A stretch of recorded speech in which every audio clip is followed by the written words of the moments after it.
All right, we're going live.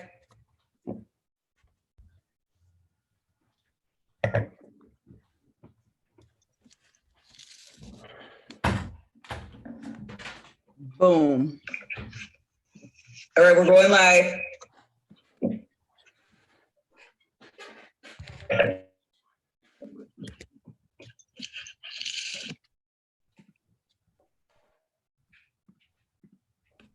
Am I putting in both Patreons? Yeah. Do you see the link? Yeah. Boom. Oh, Kev, you might have to mute your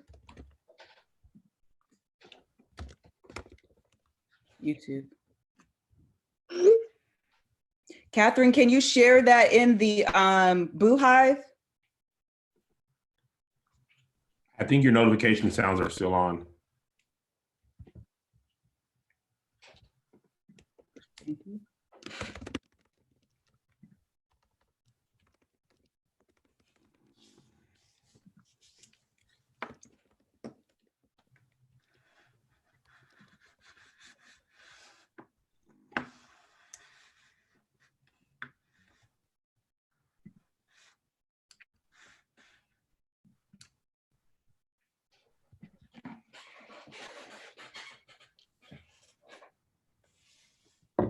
Thank you, Catherine. Someone said they want to hear Coochie Banana. Say what? Nothing. I just pulled up the comments in YouTube, even though I'm about to get away from them because I don't want to be distracted. They will distract you. Yes, they will. All right, the link's in the Patreons.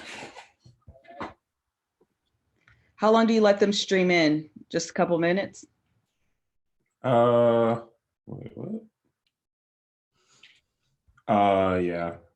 Okay, I mean, so I can't really see this. Comments. Why is this like this? There we go. Am I muted? no.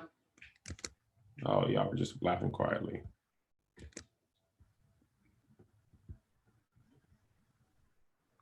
All right, cool. Okay, so there's about 400 people watching now.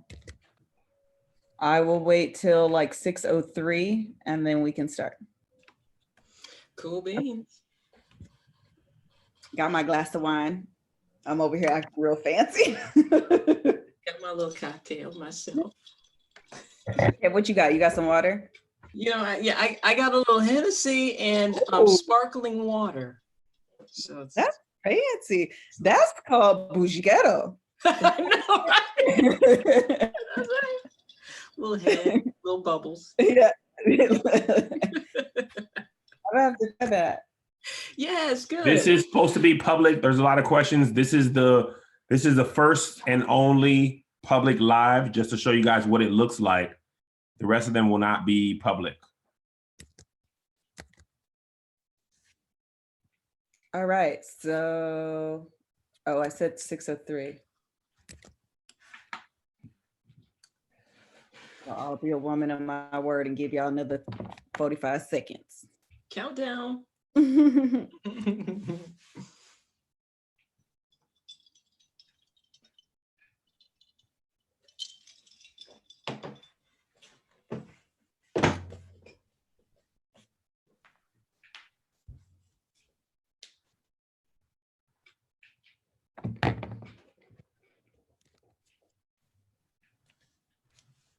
I'm not drinking nothing.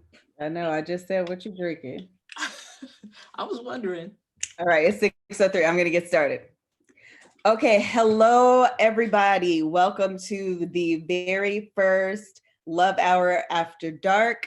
This will be a time for us to get into some very deep after dark conversations with some of my Love Hour favorites. Some of them will be with guests Some of them will be with just Kevin and I, where you can ask and post questions to me and Kevin. So the very first one, we have a Love Hour favorite, one of my favorites, Dr. Rachael. If you have not listened to her episode on the Love Hour, you definitely should go back and listen to that. But in a minute, I will allow her the opportunity to introduce herself so you can get familiar and familiar with her and her work, and go follow her on the Instagram. But in the meantime, I kind of wanted to give you guys an overview of how the evening's going to go. It is laid back. I do have my glass of wine here. I didn't put on no makeup. I did curl my hair a little bit, but that was the extent of what I've done.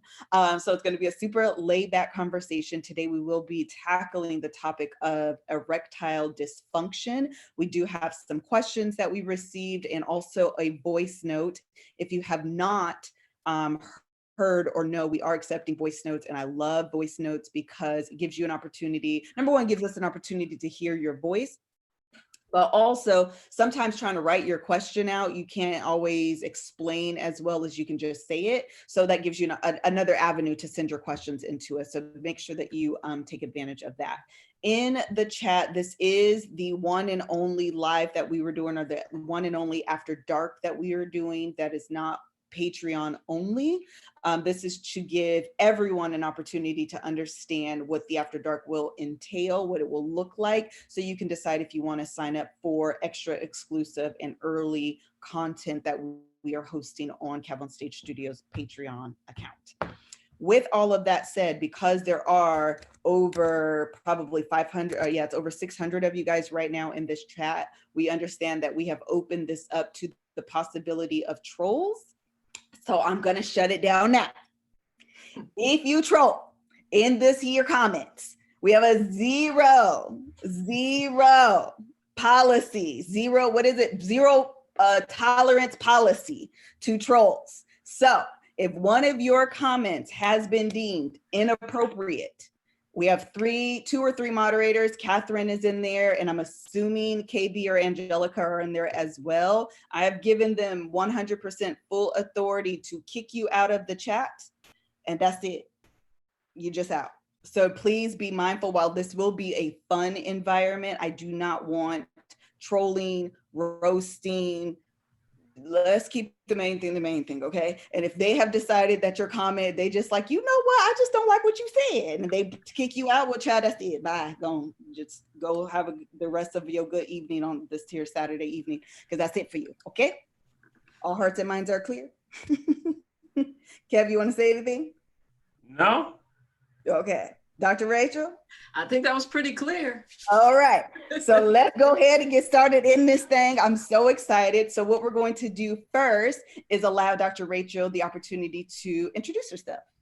Oh, okay. Well, I'm Dr. Rachael Ross. I am a functional family medicine physician and a clinical sexologist. So, erectile dysfunction is something that I've been helping men combat for years. I was actually I don't know if you knew this, Melissa and Kev, but I was actually a prison doctor for years, right? No. Male prison. So, I've gotten, so not only with private patients, but also, prisoners. And so what I find most interesting about erectile dysfunction is that, or I call it E-function, erectile function, because we want everybody's erections functioning, not dysfunctioning.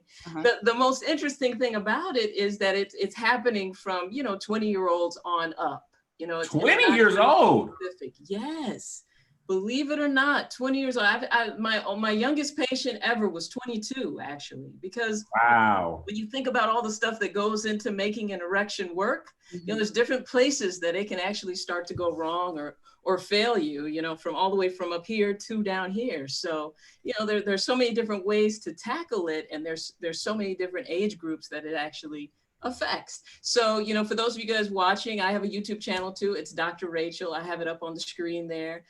Erectile dysfunction happens to be one of the main things, right? One of the main things that I talk about recently. And so, helping guys with E-function, I love it because sometimes it's the smallest little thing that we can tweak and get things moving, so to speak, in the right direction. So. Oh, I love that. Okay, so that was actually really good. Before we kind of dive right into the very first question, or the audio question that we have, can you explain to people what a sexologist is? I feel like that's kind of a newer age term, and maybe people don't have a full grasp as to what that means and what you do. Great question. So sexologists, we help people with anything sexuality and sex related. So whether it's maybe a couple whose sex drive isn't where it's supposed to be, or maybe it's two people who really love each other, but they're like best friends and the sex part doesn't work very well, or maybe someone struggling with sexuality, identity issues, you name it. That's kind of where sexologists come into play, whether we're working directly with clients or whether we're doing something like this where we're actually teaching. It kind of runs the gamut. And so that brings me to my next thing I want to mention is the Dr. Rachael Institute, where we actually train sexologists to do just that, to do exactly what I do. And we have students all the way from Australia, all the way, through the United States, launching successful careers. It's very exciting to help people with sex issues. I can honestly say there's never a dull moment. You get to end up doing cool things like this and meeting awesome people. So yeah, and that's drrachaelinstitute.com. So I'll put that up in a second. Oh, that's awesome. Okay, so thank you. I think that was a really great way to kind of bridge the gap for those people who don't fully understand like what you do and what you offer. I've actually looked into the Dr. Rachael Institute myself. I think at some point in my life when things are a little bit slower, I am going to do that because I really seriously considered it a few months ago. And then I was like, girl, you're so busy right now. And I want to do it and give it my best. Yes. Yes. Okay, so what we're going to do next is to dive right into this thing. I have an audio question and I'm going to play it. All right, here we go. Let me know that you guys can hear this once I start it. Okay, here we go. So my boyfriend and I, we have been together a couple of years and we have never experienced sexual physical intimacy because he does experience erectile dysfunction. It's something that I knew kind of sort of early on in the relationship, but I chose to stay in it because he is a really great guy. Something to note as well is that he actually has kidney failure. He's on dialysis and awaiting a kidney transplant. So he has been going in to his doctor recently, getting testosterone shots, but it doesn't seem to be quite helping. And I just wanted to know if probably the kidney failure is more so the culprit maybe for this dysfunction, and if we just need to wait it out and pray for him to get his transplant, or is there something else that we could be trying in the meantime to get things popping? It's been a long time and he's a great guy, but it is something that is definitely taking a toll on our relationship. All right, so that's the end of the chat. The end of the voice note. So let's go ahead and get started. I guess the first thing to tackle is, how does medical issues impact erectile functioning? Well, I think kind of, when I listened to her e-message or her voicemail, yeah, the thing that hurts, as a sexologist and as a person, for them is that she said that there's basically no intimacy at all because of this issue. And so I think the first thing we always want to do is manage expectations, so if, heaven forbid, his penis never works in that capacity again, we've got to keep in mind that we've got the mouth, the nose, the elbow, the fingers, we've got other things that we should be using. What you doing with that elbow? Why you put that elbow up in that thing? Then you lick it off? You can't even lick your elbow. See, why can't I reach it? What you doing with that elbow, Dr. Rach? Well, see, this is the thing we have to remember, right? Because not everybody has all of our extremities. Not everybody has everything that's like that we all have right here. So what we do is we get really good at working with what we've got. And so I think anytime you're dealing with erectile dysfunction, the first thing you want to do is figure out, what can I do in the meantime before I fix this problem to get my person satisfied and to satisfy myself, right? So if it's never going to work again, and let's just deal with that as a possibility, let's talk about what we can do. And so elbows, using props, you know, all those types of things are just things that happens in the throes of passion, right? Even a water bottle. Yeah, then I'm gonna drink the water. Absolutely. You can put it in and smash I'm it, drinking. rub it. Oh, God. Needed it. I needed it. But that's always step one, is managing expectations, right? So in the meantime, what they should be doing is staying intimate as possible. He should be, you know, performing oral. They should be doing a lot of other things other than. I want to ask you something, Dr. Rachel, because I imagine this would be the case for me. When you find men that suffer from this, do they want to avoid sex altogether? Like, are they just like, man, I can't even get hard. Just forget it. I can't do nothing, you know, because I could imagine like, oh, I would love to please my wife. But if you know that, you know, you can't enter the promised land, amen. I feel like you probably would like, I feel like I would probably be more inclined to be overall discouraged and want to avoid the topic altogether. Well, I love that you said that, because it really kind of depends on the partners, right? Because some people are very supportive, right? So if you have a partner who's supportive, they're just like, okay, well, let's try this. All right, well, you know, that didn't work out. Ha ha ha, let's try something else, you know? So, but if your partner is the type that's like, it's not working again, damn. Or is the type that's kind of like, well, I mean, is it me? You know, like, how come, you know, are you cheating on me? Like somebody who's putting a lot of pressure. I can see that too, yeah. Then that can be very draining. I said, but for the average gentleman who really wants to please their partner, and part of it is pleasing yourself, right? You want to see it standing tall when you look down. I mean, it does something for your psyche, you know. So he had attention. For the average. Wait, I got a question. This might be like 5th grade sex ed. Yeah. Can you climax without having a full erection? Yes, you can actually. That's on the baby pee? That is a great, yes. On the soft serve? Yes, you can. I didn't know the soft serve ice cream could still be creamy. Know that either. I thought it had to be regular ice cream. I didn't know soft serve was working like that. Well, because soft is subjective, right? I mean, when you're completely flaccid to the point where you can actually urinate, then no, you cannot. You can, I'm sorry, that's my mama. Oh, it's weird. And you just decline your mom like that? Well, you know. I'm like, Dr. Rachel, you got a landline in the year Lord and Savior 2020? Wait a minute. Well, you know, it's Saturday. Yeah, I was going to say, let her have a minute, Kev.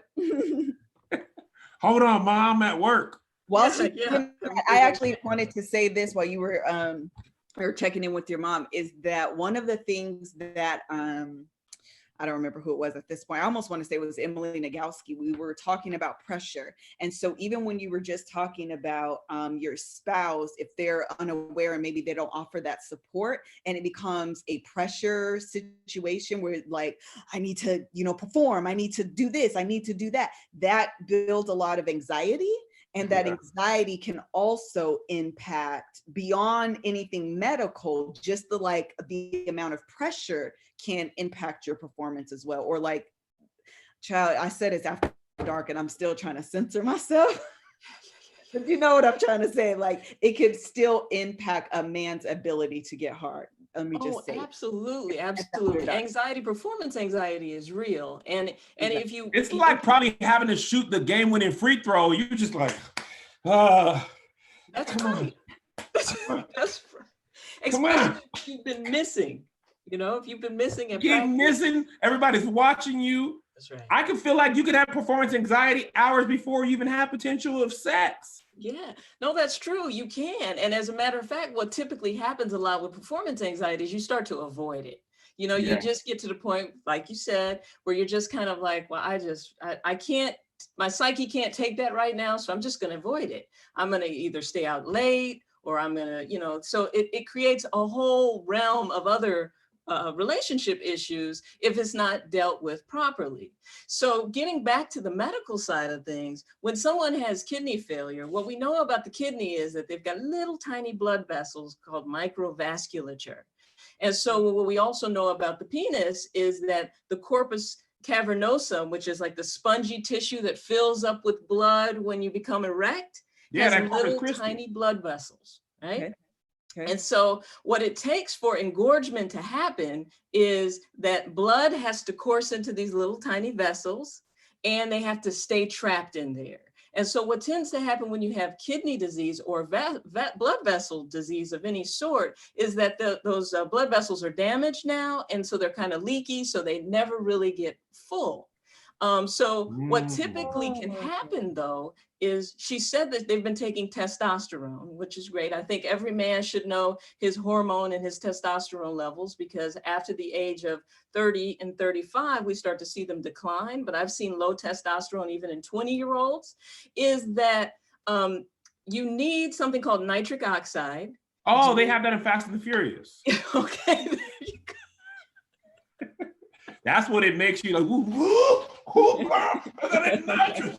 I got it nitrous. Whoa, whoa, whoa, I'm on a roller coaster. Woo. Well, there you have it. There you have it. That's nitric oxide. Well, when you think about Viagra and stuff like that, that's what they're actually doing, is making more nitric oxide available for the blood vessels to actually kind of expand and for blood flow to flow in and for it to get trapped.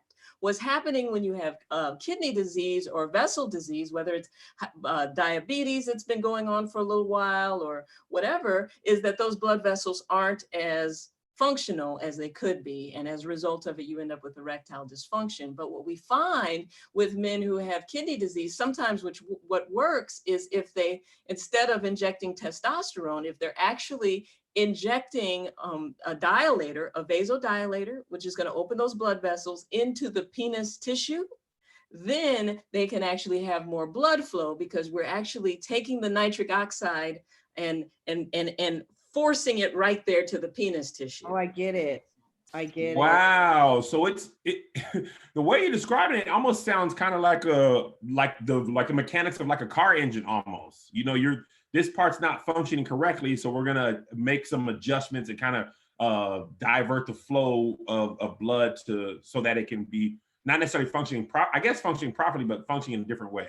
Sure, because we break it down. Is it mental? Is it blood flow? Is it hormonal? Is it nerves? So, you know, when you think about it into just those 4 quadrants, then it's much easier to kind of deal with which part of it is causing issue with the erections and then to help it. So, because keep in mind, last time I saw you guys, we were talking about Kegel exercises for gentlemen. There's one muscle. I ain't been doing my Kegels either, doctor. I'm sorry. I done forgot. And I don't have this. Let me try some now. I figured you hadn't been doing them because Melissa didn't call me, you know. She didn't call me and thank me. You know, I've been getting personal letters written, wives texting, like, you're right. I'm slipping. I've been trying to work out and I done forgot. I gotta include my Kegels. I'm gonna just do it at the gym, do my push-ups, swim, just sit on the floor and Kegel it out. They're gonna be like, sir, are you doing? I'm doing personal exercises for my wife. Don't worry, I'm on my 15th set. I got 100 reps each. I love it. I love you for it. So keep in mind, we have a whole muscle that just slings around the penis like this, and that supports it. So if that muscle isn't strong enough, then of course we have, you know, a saggier erection, or not one that's, you know, doing what you want it to do. So there's so many reasons to do Kegel exercises. So for a gentleman who has chronic health issues, you got to keep in mind, it could be the medication, it could be blood flow, it could be the testosterone. He's giving himself testosterone, but if your doctor doesn't know how to manage the male hormones, then technically you might have a bunch of testosterone, but if it's not in its usable form, if it's bound up and can't be used, then it's not going to help your erections much at all, unfortunately. See, you know, I honestly, all jokes aside for 1 second, I don't know much about erectile dysfunction. I don't know what causes it. I just know, all I know is like the Viagra, Cialis, you know, Blue Chew commercials, but I don't know how much of it's mental or health related. Do you have any like research into what it tends to be? Is it a combination of both of those things? Well, I love that you asked that, because medicine really doesn't care why it's happening. They really just want to sell you more Viagra, right? Got it. So I think that's where people like myself come into play, is we want you to help you figure out, first of all, why it's happening so we can stop that. And then, you know, of course, support the erectile function throughout the process, because while you're trying to figure it out, you need something to kind of help aid the process. But honestly, you want to figure out what's causing the problem and then fix it. Because when erectile dysfunction hits, the first thing as a physician that we think is, okay, this person might have a chronic underlying illness, so let's make sure that they don't. We consider it to be almost heart disease until duly noted that it's not, right? So we really take erectile dysfunction to be a symptom or a signal of something else that could be going on. It could be the blood vessels, it could be the prostate, you know, so we always use that as a jump off point and say, okay, well, let's test some other things too before we just think about erectile function. That makes sense. So I have a question, or not a question, but I think I want to dive a little bit deeper, because you said there was basically 4 quadrants to talk about, erectile, or 4 quadrants that can cause erectile dysfunction. So you kind of went through the medical side, which was the blood flow. And then you talked about nerves, hormones, and what was the last one? Let's see. So we did blood flow, we did nerves, we did hormones and testosterone, and then your brain, your relationship status. Your relationship. Okay. So can we talk about, let's say you go in to the doctor and they say, or recognize, they've done all the tests and they say, you do not have anything medically wrong with you. They have ruled out, you know, not diabetes. Actually, somebody did ask that. Can diabetes cause it? Because you said it's kidney functioning, right? Sure. Well, see, so what happens with diabetes, in uncontrolled diabetes, is the blood sugar kind of builds up and actually can start to damage the nerves and the blood vessels in the penis tissue. Dang, so, diabetes. What happens? Diabetes stops you from being able to beat. You be like, man, I can't even beat these because that old diabetes. Well, I think at the end of the day, though, we have to keep in mind that all of this can be improved. You know, like even when you're a diabetic or you have kidney disease or hypertension, you know, if you're working with your doctor to figure out what the problem is, what caused the hypertension, what caused the diabetes, and help fix it, then it actually can repair the blood vessels to your penis as well. So nothing is just like a 100%, oh, I got diabetes, so now it's just not going to work. And I feel like as a culture, we feel like that. Oh, well, he got diabetes, it doesn't work. There are plenty of people with diabetes who do not have erectile dysfunction. And there are some people who have hypertension that aren't having erectile dysfunction. So I don't want the audience to feel like just because you have high blood pressure or just because you have diabetes, that now all of a sudden for the rest of your life, you know, it's not going to work anymore, because it's not true. So what is the like, I don't know how to quite put this, but what is it like, people come see you, what's the like recovery rate? Because it seems like, I don't know, for me, it was all doom and gloom, but talking to you now, it seems there's more hopefulness about it than previously thought. Oh, definitely. There's so many different solutions. I mean, all the way up into, you know, because you would be surprised that we can say that men who sit for a living, like sit in front of a computer for 6 to 8 hours a day, are 56% more likely to have erectile dysfunction, right? And it makes sense. You're cutting off. I knew it. To where, there you go, right? It's that simple. Right. So if I can get gentlemen doing this and moving around more, that is a big part of the problem.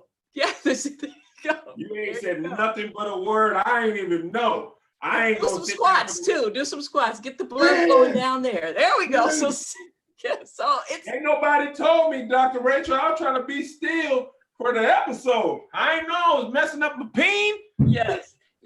Sitting, actually, because if you think about it, the blood vessels, as they travel to that area, and it's the same with women.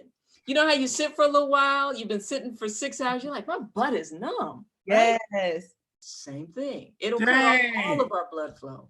So you know what I actually really like about this conversation is that you are explaining it in a way where it's less shameful. It's so easy to attach, again, shame and embarrassment, and like, you know, it's demeaning to your ego because you can't get an erection. And the way you've just explained it, it's just simply a matter of blood flow from one area to the penis, and it's not working properly. So let's address this. It has nothing to do, like, you can almost get out of your head a little bit when you address it and explain it that way. Yeah, no, that's great. That's great. And that's what I want people to do, is to get out of your head. It's not that big of a deal. We can work with it. We can fix it. First thing is moving around more, getting more exercise. We know one of the quickest ways to increase testosterone is to do weight training and cardiovascular exercise. And what we need to have an erection is testosterone and nitric oxide mixing together. So testosterone is a big part of that. So I always tell people, you know, if you're having erectile dysfunction, 2 things we need to check right away. We need to check your blood pressure, we need to check your prostate, and we need to check your hormone levels. We need to check your free testosterone, your binding globulin, you know, your estradiol, because sometimes with men, and you start to see it when you start to get man boobs and can't get your, you know, you're in the gym and they won't go away. Yeah. Then technically too, sometimes we have to check and make sure the estrogen. I done had these for 20 years, doctor. What are you don't have man boobs. Cannot. What are you saying? I've been had these. I need my third love. I literally can't stand you right now. Well, I didn't even hear what you said, Dr. Rachel. I heard man boobs and I knew I was out of there. Am I at risk? Well, here's the thing. If you start to see them increasing in size as a gentleman, and start to feel like, you know, I'm doing all this chest work, but the muscles aren't developing, then, you know, we have to think, how's the estrogen levels? And estrogen's technically something we want to see higher in women and not in men. So we check the estrogen levels, then we check the prolactin levels too. It's just to make sure that that isn't going to be you know, the issue. So you got to do that. You got to have your doctor check your prostate if you're having issues too, because if your prostate is swollen, that will decrease your erectile function. And then one of the first things that you should do if you start to feel like you're premature ejaculating, or your erections aren't lasting like they used to, or you're not getting as hard as you used to do, you know, the first exercise you always want to do are those Kegel exercises, clamping down, you know, trying to make that pelvic floor as strong as possible, because, you know, you've got these muscles down there that have to support this thing, especially if it's really long. You know, if it's really long, you've got to have strong muscles to support it. So if it's, but, you know, so if you think about it, people who have longer erections and penises actually have more erectile dysfunction because their blood flow. You hear the whole statement? You hear the whole statement? I don't want to really say nothing about it. You feel me? But I'm 6'1". You know what I'm saying? That's why I got to do my key. You know, got to be on the key toe, then it got to be on the key go. You understand me? It works hand in hand, or peeing in balls. You understand me? I literally hate you right now. Well, but it's basic gravity. You know, what comes up must come down. And if it's longer or bigger, it's got more, you got to have more power behind it to keep it strong. So yeah, exercises are very important. That was great. I actually learned quite a bit here. What I'm going to do is we've been getting a few questions streaming in. Thank you to Catherine, who is moderating and filtering in all of your questions and sending them over to us. Unless you had something else to say, I will go through some of these questions. I know, I'm sorry, Dr. Rachel. we can totally okay. First question. I'm just going to start at the beginning. How do you get your man to go to the doctor in the first place? I think this is a great question. And honestly, you know, men actually make better patients than women. You know, I have both.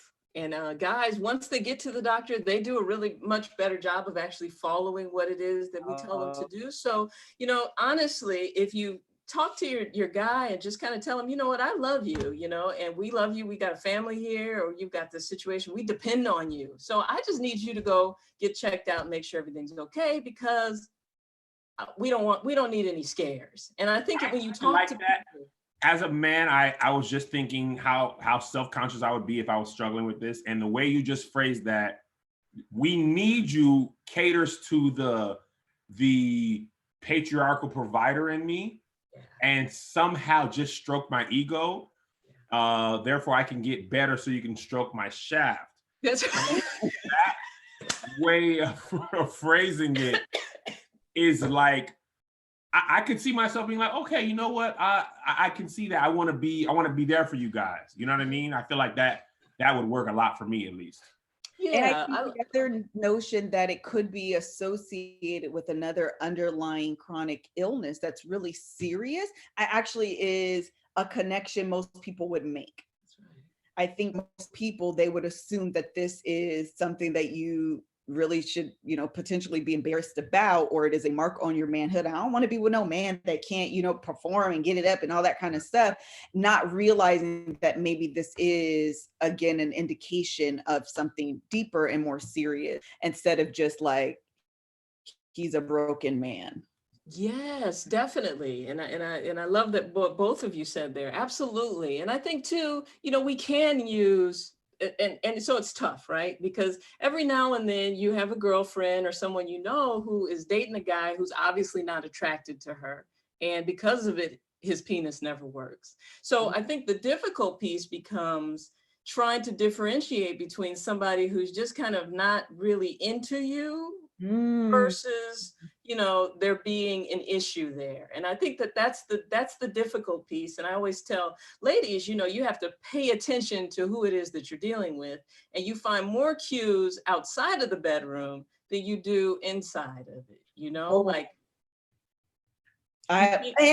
your statement actually brought another question to my mind.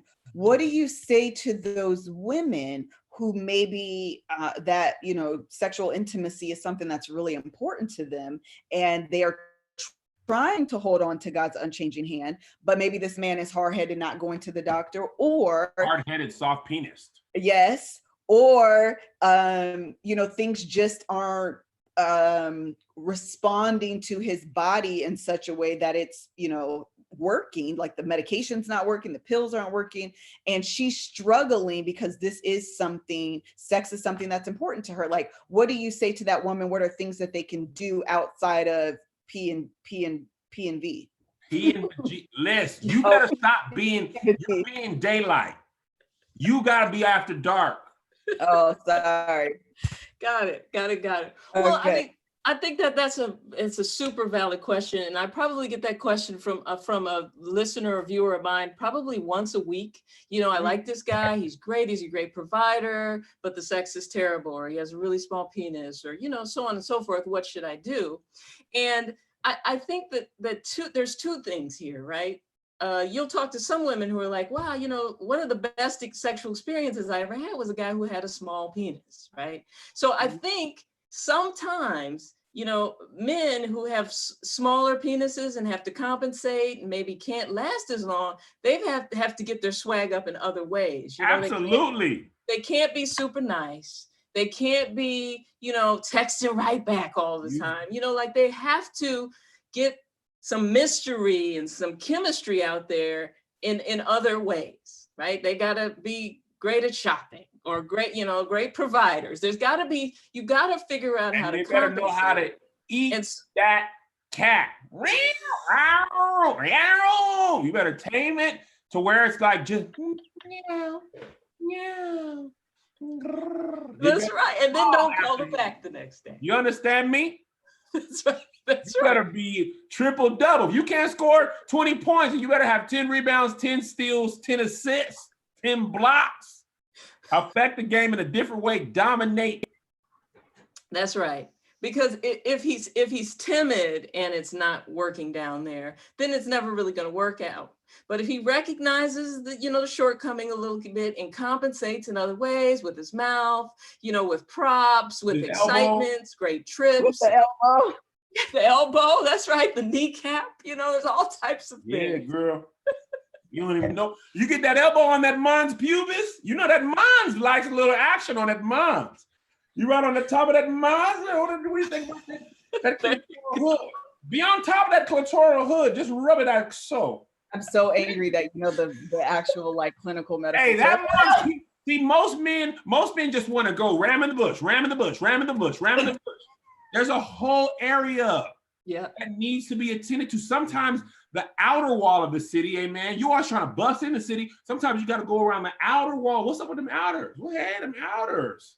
There. So it could force you to be more creative, is what you can't just be same thing. You got to switch up the speeds. There's a lot of different speeds. You got to go visit another area. You've been in town all day. You've been downtown all day. Go down to the west side. Go to the hood for a little bit. Go to the rich part of town. You can't just be downtown all day. Go see what them Nips doing. What y'all doing, Nips? What, y'all ain't been bothering in a while? Hey, Nips. No, but you're right on point with it. You're right on point. You gotta switch it up. And I find that men that don't last as long, if they would spend more time, and I mean this is the easiest way to fix that, more time on foreplay, then you don't really have to even last that long because she's about to bust anyway. Guys, let me tell you what I learned. If she already came, she don't care nothing about what you're doing. Just hurry up. Whatever you, whew. Man, she don't care if her penis is small if she's finished. Now, if she didn't get none, now she's asking questions. What you doing down there? How long you gonna be? What you do at work yesterday anyway? I thought you was gonna be out of town. She don't have no energy left. Ain't nothing to talk about. You can have little things. Instead of a bottle of water, you could just have you a little cap. This you all day. All you got a little cap. She ain't even gonna care. If you're dying of thirst, this is enough. That's enough. Okay, I'm gonna have to ask the next question. Yeah. I have kidney stones. Is that part of the problem why I might have ED right now? Well, I mean, you know, if you have kidney stones, what we know about kidney stones is that you have a lot of inflammation and free radicals floating around in your body. So the kidney stones may just be one part of what else is happening, but there's no real data that shows that kidney stones and erectile dysfunction go hand in hand. But we do know that usually with kidney stones, you've got an extra amount of calcium floating around in your body, and that could certainly be interfering with blood flow.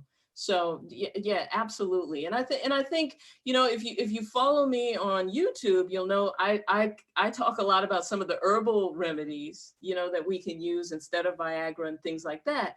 And we have different herbal remedies that can actually help with blood flow, that can help with testosterone, that can help with anxiety. So there's lots of different ways that this can go, but I always think you want to know the why behind it, because there might be an underlying issue that really needs to be addressed. So I love that question. And I also see this one in here about cyclists. You know, her husband cycles a lot and he can't find a seat that helps. He says his penis gets numb after he rides. That's absolutely because it's cutting off blood flow to the area. And, you know, I remind gentlemen all the time that, you know, one of the best forms of birth control for men is to really wear very tight underwear and just to keep the testicles, you know, really close to you. Because what happens is it heats it up. You know, the testicles swing and hang because they're supposed to kind of get air and be cooled down. But if they're stuck against your body all day long, you're warming it up, you're warming the sperm up, and your sperm isn't going to be as active.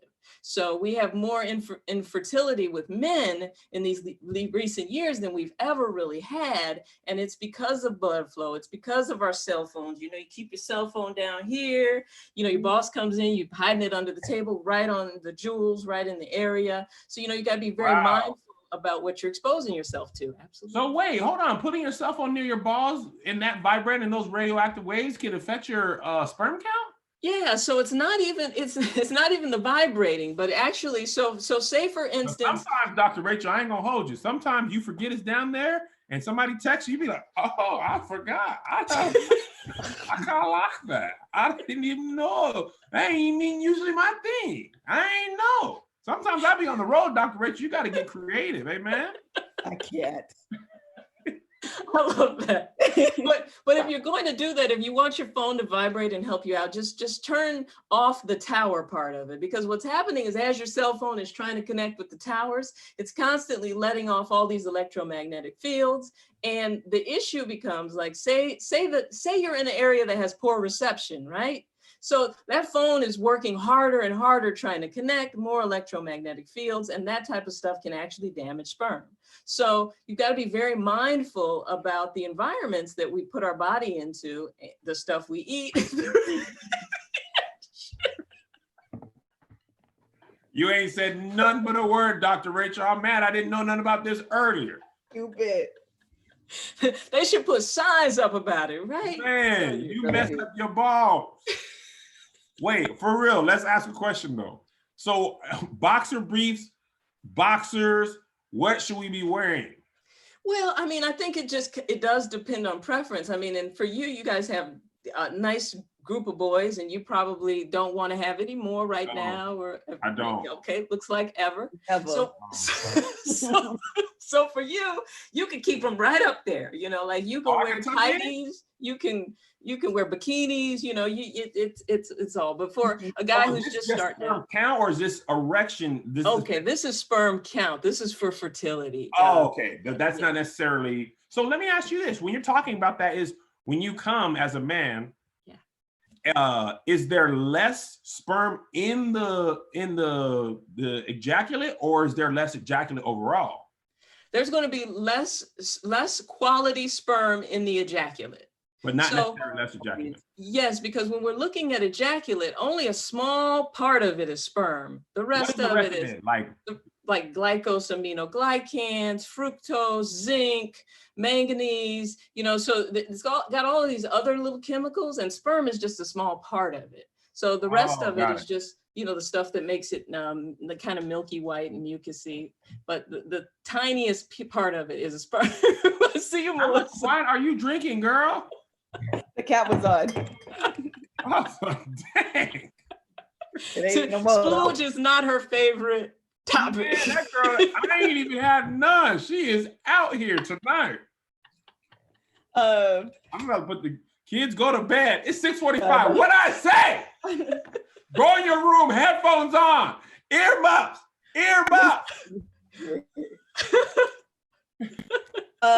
Dr. Rachel, I think that one of the most important things that you have kind of communicated, and I want to make sure that like people are hearing what you're saying, is like funneling down and getting to the root of why you have ED, instead of simply trying to find Viagra to like make it perform. Because it's the same thing. I always think about this in terms of women. And when we have, you know, trouble getting in the mood, or, you know, whatever the case may be, a lot of times we have to address those things that are happening, like you said, outside of the bedroom. What's going on in our mind? Emily said, even down to like beyond physiology, even down to what we think, believe, or imagine, and how that impacts. And I feel like some of that same, again, outside of like the medical piece of it, I think for men, it could be some of that think, believe, or imagine, that pressure that you've internalized, maybe some, you know, religious information messaging that you've received, or the state of the relationship between you and your spouse, or maybe you've struggled off and on with ED because of pressures, and now you feel this anxiety to perform. Like all of those things are going to impact what's happening in this moment, and you have to address those first. Yes, absolutely. And I'll say, you know what I find a lot, particularly Catholic males, you know, they have a lot of guilt around sex, you know, and so as a result of it, they have a lot of guilt around it before they get married. And then when they do get married, they have a lot of guilt around seeing their wives kind of as sexual beings. Really? Yeah. That's one culture. Why is that so? Well, because they sit, you know how you go to Sunday school, and some Sunday schools you sit in the back and you draw pictures and you hang out and you laugh. Well, other Sunday schools, and particularly Catholic, when they're going through confirmation and all of that, is that they actually, you know, they sometimes in the church, they preach it. They're like, it's wrong, it's bad, you do not do it. The only reason you would do it is if you're procreating, trying to have a baby. I have heard that. You know, and how many of these babies can you really have, you know, if you want to be an active sexual person? So I find that a lot of gentlemen, and just like ladies, will carry this baggage all through their lives and really struggle with trying to balance what God expects them to and what's a sin and what they were told over and over again as children, and then as adults be very happy and confident with their sexuality, it really becomes a problem. And that in and of itself will interfere with your erection. 100% believe that. Yeah. I believe it has to do with the same line of thinking of having a good girl mentality. So if you've grown up your whole life associating your virginity with being close to godliness, it's hard to disassociate that even after you've said I do and you have a ring on your finger, and now you're in this space where God ordained sex. You're just like, no, this is still bad. This is still sinful. Because he only ordained it for one reason, right? Procreation. So, yes. Listen, So I don't, then, you know, it's crazy. So I didn't realize that I've heard that about Catholic people, but I didn't realize that. It's so interesting because you only really only know a lot about your own religion.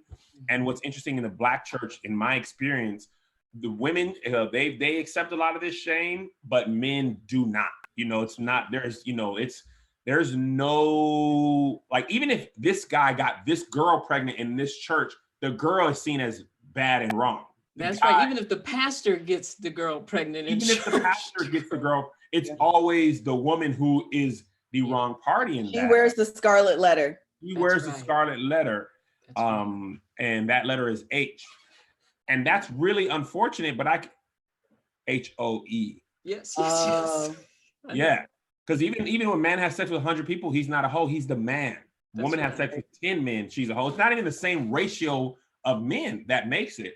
So it's interesting that that's something that happens in other religions, and there's guilt associated with that. And that, man, let me tell you, that is hard to shake. Because a lot of times, especially if you're really churchy, if you're really religious, and that's really ingrained in you, me and Melissa always use this term, that's part of your core programming. And it's hard to tell someone their core programming is wrong. Like, there's so much about homophobia and all that's ingrained into us as men, Black men especially, that, you know, that's gay. If your girl does that during sex, that's gay. Even if you like it, you can't even, the mind part of you cannot allow yourself to enjoy it because you feel like it's wrong. And that's maybe just believe or imagine. Think, believe, or imagine. Now, that's just one part of sex. Imagine if it's sex overall. I could see your mind just being like, oh man, just forget it. Absolutely. And then I think too, you know, when we take religion one step further and the difference between the things, I mean, I think the children who grow up Catholic is like, preserve your virginity until you're married, preserve it. So, you know, they have a lot more anal sex as young adults, you know, like that's kind of the norm because they feel like that's not real sex. And so then when we get married, we can actually have real sex, but that's not the thing. And so like, if you think about Gucci virgin, but they're not a butt virgin.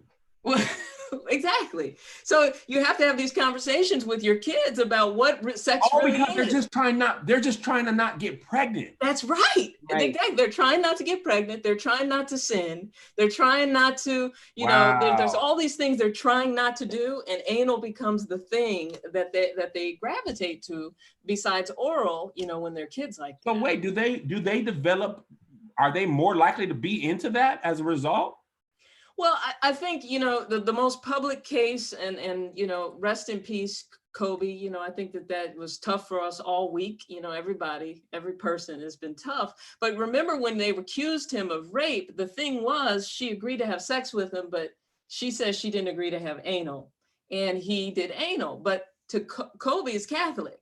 So him doing that, he probably felt like he wasn't really cheating on his wife if he did anal, because as teenagers, you do anal because it's not really sinning. So, you know, like the whole anal culture. So this is one thing I always talk about in the Dr. Rachael Institute, is that cultural experiences define how you see sex, what you're comfortable with, what you're confident with, and what you do want to do and what you don't want to do. And there's not much that we can do to kind of peel back that and help you abandon it. You know, there's some things we can do to help you work through it, but if that's how you've felt and grown up for years and years and years, that's a lot of stuff to unpack. That's going to take years of therapy and undoing. And do you think people can even... That was good. So, okay, so take me for example. I'm just going to use myself. Yeah, when you're done, we're going to ask a few questions. Okay. Take me for an example. anal is always just seen as wrong. You can do that. But it's an exit only. Sure. It's, you know, like, and I'm 36. I can't see myself like, I don't know. I don't think you can undo those wires, but are you saying it's possible for people to change their mind about that stuff? Like regular therapy, sex therapy, what kind of therapy? Sure. I think if you think that anal sex is disgusting, I think we have to sit and figure out, well, why? You know, like, and then, you know, if you have a phobia against boo-boo, like if you were a kid and you know, you know, your mama beat you because you had boo-boo all in your drawers and you feel like boo-boo, you know, like that's a whole nother thing, right? Because you have a phobia against boo-boo, and so you've connected boo-boo with the anus and blah, blah, blah. But if it's just one of those things that, you know, I've never thought of that in my culture, we just don't do that. It just sounds nasty. Now, that's probably something more that a coach can actually kind of coach you through. You know, but if you have, you know, because we all have hard lines, like, yeah, it's not happening. I'm not doing that. If it's one of those things, it's very difficult to get you from having a hard line to like enjoying it. I actually get that. Yeah. Okay. So I want to answer some questions. One question: can masturbation cause erectile dysfunction? I get this question a lot.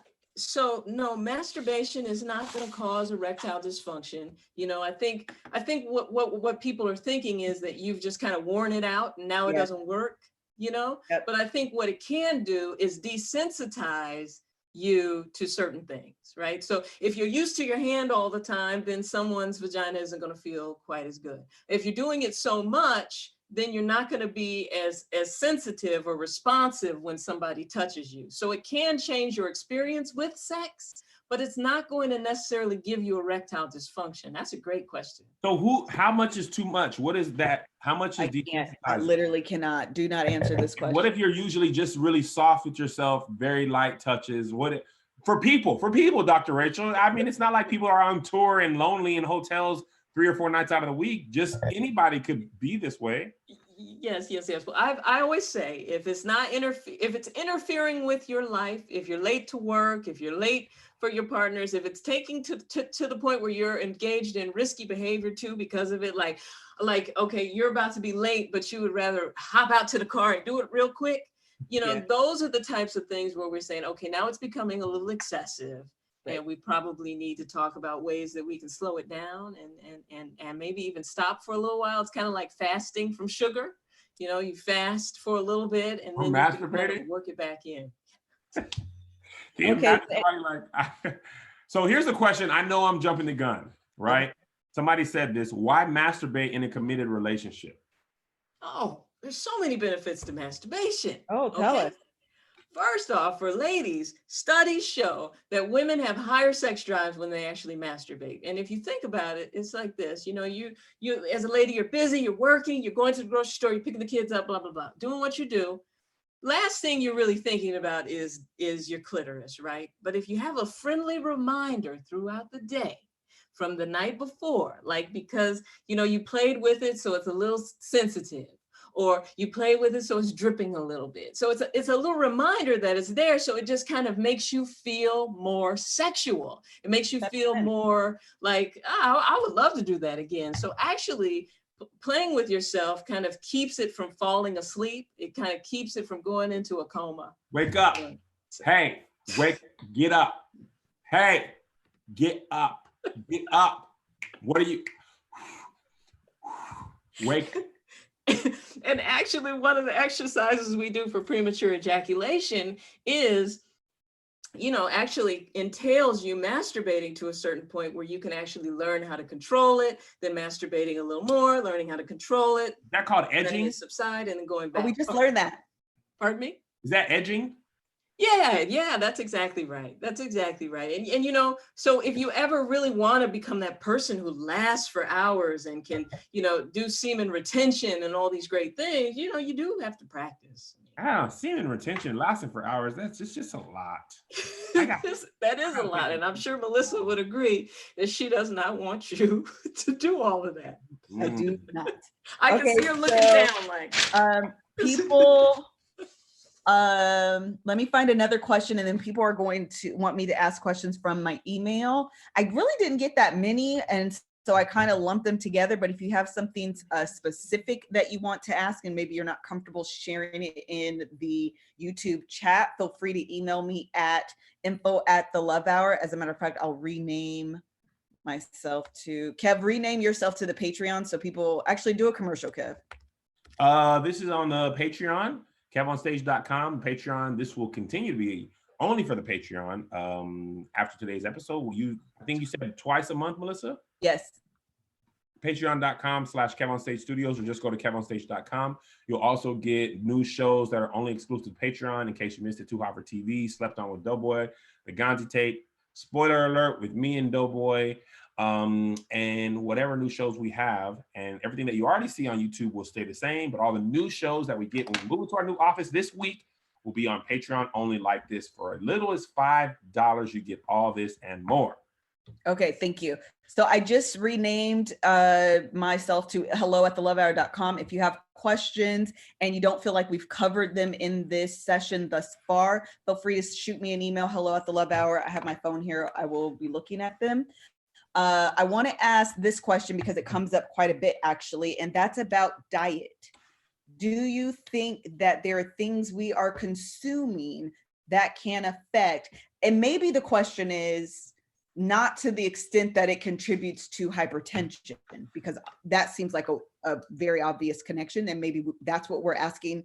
Maybe we don't realize that that's what's happening. So did I ask my question correctly? Do you understand what I'm saying? The difference in what I'm saying? Okay. Let me tell you something. Okay. It is all. Yeah. I mean, I would say 70% of it is the food that we're eating. I mean, I will go ahead and give it 70%, and I think maybe the other 30% is the environment. But yeah, absolutely. I mean, that's the real reason why we have so much diabetes and hypertension and cancer and sickness. I mean, you know, if you go to every household on the block, right? Everybody's got Cheerios in their compartment, right? But when we go, a study just showed that a bowl of Cheerios has more Roundup in it than one of these toxic. And Roundup is a pesticide. Than one of these toxic strawberries. So I really do think that so much of the situation that we're in right now, whether it's erectile dysfunction, whether it's fertility issues, whether it's hypertension, diabetes, it really does all come back to the food and what we're putting in our bodies. But keep in mind, we're putting stuff on our bodies that's interfering, you know, the lotions and the soaps. We're eating stuff that's interfering, and then we're breathing stuff. So I always say, try to control the stuff that you can. And the rest, you know, you can't worry about it. But know your family history, your genetics, your DNA, what types of things do people in your family tend to have. Talk to your doctors about it. Try to figure out ways that you can strategize your lifestyle so that that's not something that you have to deal with. But keep in mind, erectile dysfunction is oftentimes a signal that something else is going on. I love that. That was a great answer. So I have one question. I'm not going to bash one of our podcast sponsors because we've used them and we thought they were great, but you'll get the point regardless. Is performance enhancing pills, okay, follow me, my cure, but also how can I find out what is wrong, okay, when I don't have insurance? Okay. Oh, okay. Well, here's the cool thing. Let me show you. I think the first thing you want to do is get tested. So here you go. Dr. Rachael knows how to use this better than we do. Man. Hello. So I'm gonna give you two ways to do this. You know, you can email me at efunctionnow@gmail.com, okay. Or there's also, I've partnered up with a home testing kit where you can actually test your testosterone and your hormones. That's awesome. And if you use my checkout code, you get 20% off. So you want to go to trylgc.com. That's trylgc.com/Dr. Rach, DRRACH. I think the cool thing about it is you can get it. And I tell everyone all the time, you don't have to put your real name on these test kits. But the cool thing is it's the same labs that we as physicians use. And there's a lab that will test you. You can order it. I think it's about $160. You can get your testosterone checked, your free testosterone, your estrogen, like your stress hormones. And I think that when it really boils down to it, that's where you want to start. Because signs of testosterone deficiency are everything from weight gain you weren't trying to gain, you can't lose weight, you can't build muscle, you've been tired, you've been irritable, you've been kind of hot, your erections aren't doing what they need to do. So I think the first place to start is there. Now, if you email me at efunctionnow@gmail.com and put in there herbal remedies, I have a nice little cheat sheet of like my top 13 herbal things. And, you know, they're not brand specific, but the types of herbs for each issue, you know, but I still want to encourage everybody, make sure it's not blood flow, make sure, you know, really have these conversations with your doctor, because we don't want to just put a Band-Aid on a bigger situation. You know, we want to fix the underlying issue so you don't have to rely on any herbs or anything like that. So, and keep in mind that herbs have side effects too. The cheat sheet actually puts potential side effects and interactions and things like that, because I mean, I think that's that great. stuff is and really so I think, yeah, the answer to your question essentially is those performance enhancing pills are a Band-Aid. You should really cough up the money and go see a doctor or do one of these tests that Dr. Rachel was mentioning to make sure that this isn't an indication of something more serious. And then take the test with you to the doctor and then show them, because you want to be a partner with your doctor, right? Yes. You only get 10 minutes with them. So you want to come armed and be like, Doc, look, these are my labs right here. What do we need to do next? Like, these are my symptoms. I'm going to tell you real quick, because I know you're going to rush out of here, so that you can help me deal with this. And I think that's important. Performance enhancing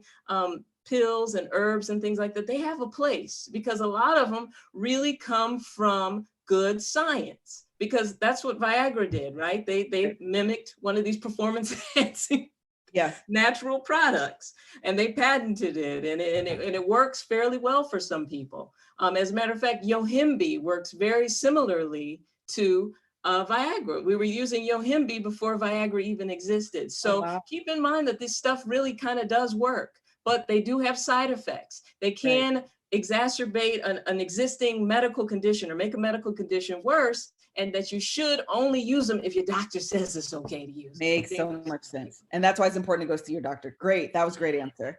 Okay, next question. We haven't covered delayed ejaculation. So the question is, why might a man be able to get aroused but have trouble ejaculating? Ooh, I love this question. I do too, because it differentiates arousal and ejaculation. And I don't think I did that before this question. Yes. So if you think about it, and I know you like the mental aspect of I do. things, you know, and I love that. But so imagine a guy who has 4 kids and really doesn't want to have any more, right? Or imagine a guy who's has a new partner and he doesn't want to get her pregnant. Or imagine a guy who is having sex with someone and he really kind of doesn't like her all that much or him all that much, but is there, right? Those are all situations where mentally you just don't want to ejaculate. And so even if you're trying to, you might not be able to because you have a mental block against it. So one of them is, of course, higher level, higher order thinking and anxiety will keep you from it. Another one is that, you know, sometimes you just haven't had enough friction to the point where it's time for you to ejaculate. And then another one, of course, is medicine. You know, delayed ejaculation and certain medications go hand in hand. Even sometimes we see it in people who are just taking basic allergy medication, you know, Claritin and some of the over-the-counter stuff. They'll get to the point where they can get very aroused, but just can't, you know, finish the situation. So it can be a number of different reasons why it's happening. And it's just like, one thing you'll always see about me, whether we're talking about hypertension, diabetes, or erectile dysfunction, is we always want to figure out, is this an ongoing issue? Is this something new? And to get to the bottom of the why, you know, is it happening so that, you know, so that we're not ignoring something else that could be going on, like nerve damage or something like that. Yes. I just had like a aha moment here, because I keep coming back to this Think, Believe, or Imagine that we talked about with Emily Nagoski. But of course, her book, Come As You Are, which is phenomenal, deals specifically with women and sexuality. And the connection that I'm making is that this affects men as well. Their body parts are different. So we're talking about, a penis and erection and that kind of thing.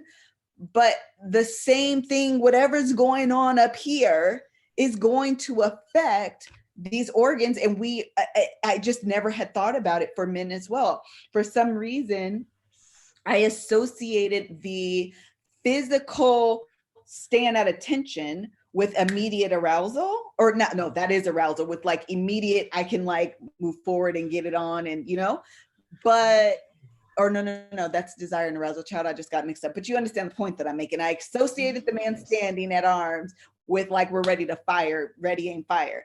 And what you're kind of explaining is that's not the case. And it's the same thing that can be for women. It really is the desire and arousal, and then finishing for men that can, those are three different buckets, and they don't always have to just stream together. Absolutely. And if you really, once you really start to look at the anatomy of what's happening when they're actually finishing, there's so much that goes into it. The pelvic floor has to contract, the prostate has to contract, like the seminal vesicles have to contract. So there's all of this stuff that has to coordinate together to actually explode, and then it keeps contracting afterwards. That's a lot.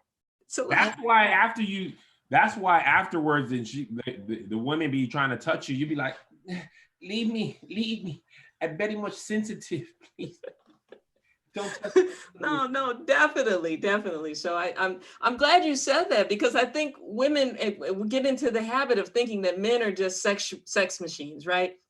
They're not affected by stress. They're not affected by anxiety. They're not affected by sadness, but they are. And so you're doing your gentleman a disservice if you think of it like, it's me. What did I do? Oh, what did I do? Oh, you're not attracted to me. Oh, you didn't like that outfit I wore last night. You didn't like my bra and panties. You didn't say anything about it. Like, I think, men deserve a break, right? Because they really are people. They're very sensitive, and they get a bad rap that they're just all about sex. And when men cheat too, oftentimes it's for similar reasons that ladies do, right? They're not getting the attention. Nobody listened to me. You were spending a lot of time, talking to the kids and none to me, like they're very sensitive. So I think once we stop thinking of men as like, these beasts that just are all about sex, and actually think of them as like, really kind of sensitive beings, then I think the process becomes smoother without necessarily having to baby them. The babying them and thinking of them as sensitive people are two kind of different things. Got it. That's great. I'm going to ask sorry, you guys, I got like a little too many questions in my inbox. So I'm going to answer one or two that Kat has in our chat, and then we will close out. Okay. So this says, my guy has testicular torsion. I don't know how to say that. Okay. Torsion. He ejaculates prematurely, but his recovery bounce back time is quick. What things can be done so he can last longer? Oh, that's great. So honestly, the PC flex exercises, I mean, that's going to make a huge difference with him. And that's just basically their good old fashioned Kegels. He bears down and he holds it, and then he releases, and he bears down and he holds it. And if he bears down and holds it for 3 counts, as long as he can, until he exhausts himself twice a day for the next 2 weeks, what you'll find with premature ejaculation is that's one of the easier things to kind of help get through, because there's a whole bunch of exercises that we can do. And if you email me efunctionnow@gmail.com, you can get on my email list, because I'm actually doing a guide specifically for premature ejaculation and erectile dysfunction. So you can get updates on when it's available and get more tips and information, because the premature ejaculation is probably my number one question that I get from gentlemen about how they can last longer. Pardon me, what'd you say? How long is considered premature? So I'm so glad you asked that, because it is all subjective. It all depends on him. If he thinks it's premature and his partner thinks it's premature, then it's premature. We want gentlemen to be able to last as long as they would like, right? You want to be in there and be like, okay, I think my partner's straight. I think I'm straight. I think I'm ready. And ideally, that's the situation, and then you can go ahead and have your I moment. see. Yes. So premature ejaculation basically means ejaculating before you were ready to. Okay, so last question. I think this might be a good question to end on. What are the next steps if you've tried all treatments? What are the next steps if you try? Well, basically, you've tried it all. You've done all you can. Yes. What do you do Right. when you give in your all and your penis just will not stand? Exactly. You're just soft and there's So, nothing left to do. You're just soft. wait, Kev. So the That's man right. is singing I that, love and the it. woman I is love singing it. Truth is, I'm tired. So Options are few. it's true. No, but seriously, okay. What do you recommend? Okay, so this is great. So you've gone through, you've tried your hormones, you've tried nitric oxide, you've tried all the different things, you've tried injections. You're still not getting hard there. So there's a couple other options when you hit the dead end. One is, of course, the penis pump, where we actually put it on and it pumps it up. Hold up. Suction. I thought that was fake. I did too.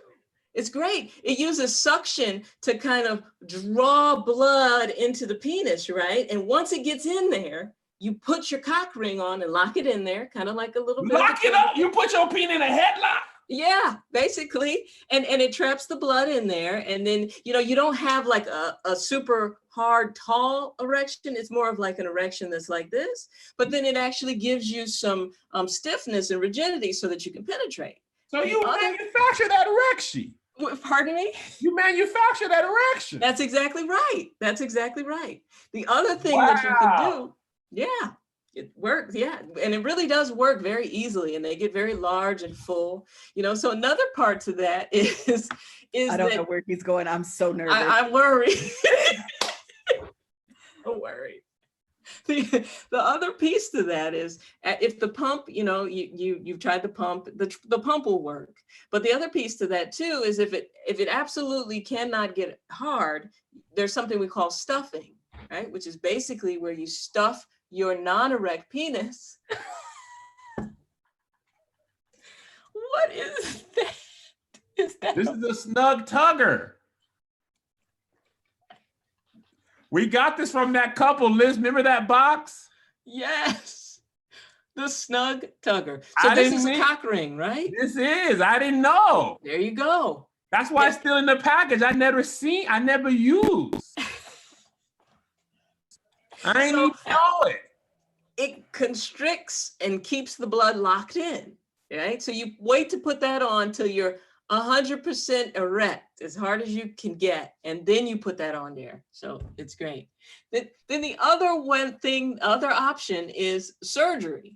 There are implants for penises now, and they're actually doing really great jobs with it, really great surgery. They put like an expandable rod. Rod sounds hard. It's not really hard. Into the penis, and basically you have a pump that you kind of put underneath the skin. What is that? Is that how you put it on? Okay, this one looks like it's got a double head to it. So the whole idea is that when you're putting a cock ring on, you're going around the front of the penis, around the base of the testicles. Okay, so that goes on the base. Yes, you got to go around the base. You'll probably do better with a full bottle of water. Yeah. Because otherwise this just looks painful. Because now it's that's exactly right though. It's supposed to be a tourniquet basically. So lock it up. Lock it up. So back to implants, right? So with the implants, they put a little pump underneath your skin so that when you're ready to get erect, you hit the button and it actually, pumps up. So there's plenty. Is that like electronic? Kind of, yeah. Wow. I didn't know. I honestly, Dr. Rachael, I thought those things were just mythical. Yeah. No, it's great. Their technology has really gotten fancy for us. Wow, that's crazy. You're like Inspector Gadget with the peen. Go, Gadget. I actually think that is probably, this was super informative, but I think for most people, while there is a lot of like research research on men and sexuality. I feel like people probably have a lot of embarrassment around this topic specifically. And so you've probably encouraged somebody's heart in the comments, letting them know that this is something that you can recover from. Something Listen, that you can, I'm gonna like tell you, almost treat or reverse. absolutely.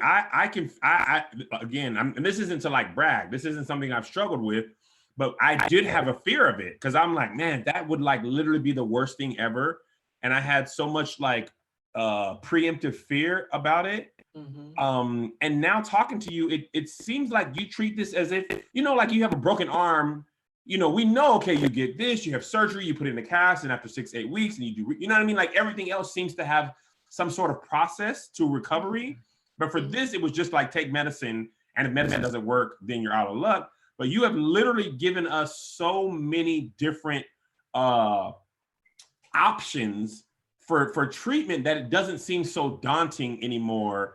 It seems like if this were to happen to me or to somebody else, that there's, you know, light at the end of the tunnel.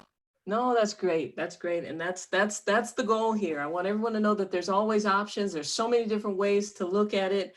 You know, if you want my list of the top herbs, and I see some people ask questions about maca root and ashwagandha, they're great for libido, actually. Those and ashwagandha is really good for just people who are just kind of stressed out in general, because what we know about stress increases inflammation and it makes everything go awry. So ashwagandha, you'll find it in a lot of the herbal supplements, but you'll also find it when for people who are just kind of supplementing their health. So those are great questions. You know, email me at efunctionnow@gmail.com if you want my herbal cheat sheet. And if you want to get tested at home for your test kit, you know, test all your hormone panel so that you can bring it to your doctor. I think the cool thing about the company is that you can actually speak with a healthcare professional about your labs, and they'll tell you, you know, what you should be thinking about and what's next. But I always think it's great to work with your own personal physician.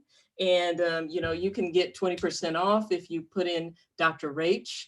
You head over to trylgc.com/Dr. Rach for that. And, you know, you guys are always so much fun to hang out with. Rachel. Man, you guys are the best. You guys are really bringing up topics in the community that we need to be talking more about. So I love it. You know, thanks for the good times. It's a great way to hang out on a Saturday night. You know? I agree. I had a blast. What'd you say, Kev? I mean, I knew I was going to learn from Dr. Rachel because I learned so much last time, but I feel like I have like literally learned so much more about this topic, and somehow I feel relieved, even for something that I don't currently, and praise the Lord, that I don't ever suffer with. But sometimes just understand, like, even, you know, Liz, you've always said this a lot, like, I feel normal. This is a lot more normal, and it's not a death sentence, I guess. That's right. You know what I mean? Because sex is such an important part of a relationship, of a healthy relationship. And it seems like, you know, some of these things are not necessarily controlled or they're health related, but she's given us so many tools that it's not just one thing and you don't have no other answer for you. That's awesome. No, that's great. That was great. Thank you. Thank you, guys. Yeah. Dr. Rachel, before we head out, can you give everyone, it's gone.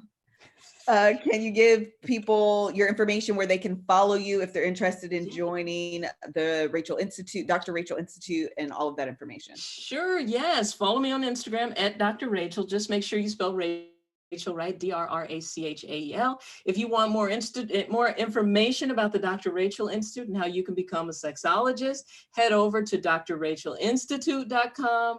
You know, send me a little message, a DM, however, you know, but head over to the website to find out more about our different programs. If you're interested in learning more about the herbal options for erectile function, email me at efunctionnow@gmail. And of course, if you're interested in getting tested at home and kind of getting some answers to your own issues, you know, head over to trylgc.com/Dr. Rach, and you can use Dr. Rach in the checkout for 20% off your test kit. So love it. Lovely. Thank you guys so much for joining us today for the very first Love Hour After Dark. I had a great time. We showed cock rings and we talked about erectile dysfunction. I hope that you learned something. I most definitely did. The next one I will announce soon. We're basically going to do these twice a month. I will try to always have a guest and, like I said, deep dive into conversations that we will not cover on the podcast. But the next one will just be Kevin and I, but we'll be answering some of your questions that you have. And I think that's it, child. If you're interested in joining the Patreon, that is in Kevin's name, title, situation. For $5, you'll get access to this, because this will be the very last one that we do live and public for everyone. That is all. Enjoy the rest of your Saturday evening. Thank you for kicking it with us. I hope that you had a glass of wine. I had about a glass and a half. Okay. Bye. Bye.